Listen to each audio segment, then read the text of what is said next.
Now that you have your air and your crowing and your tonguing down, you have to think about hand placement on the oboe.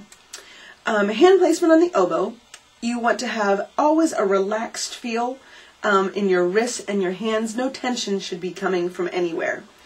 Another way of curving your fingers, thinking about putting like a tennis ball into your hand, and when you hold the tennis ball, your fingers curve around it. It's the same thing for both hands to go over the oboe.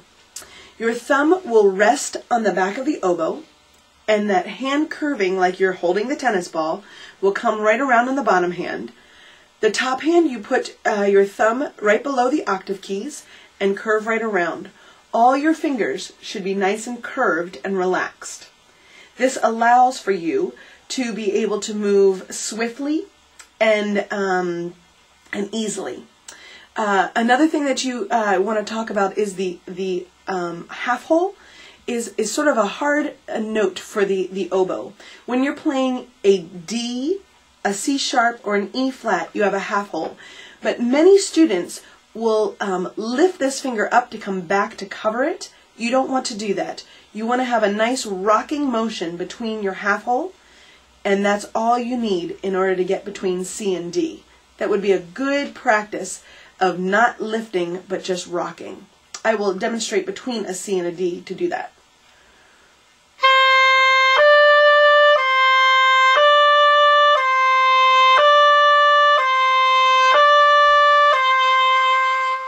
You might want to try that back and forth when you're first starting to try to go over that break of C and D, so you're not lifting up that finger. The other thing you want to do is make sure that you keep your fingers as close to the keys as possible, because it's a bad habit to be lifting them very high, because then it's too far to get to the next note, and that you will not be able to get as fast as you want between them. Another bad habit that the beginning oboist can fall into is since they're not using their pinkies very often, they will curve them behind the oboes. And you don't want to do that, because eventually you will use those to make sure that you are playing nice and fluent.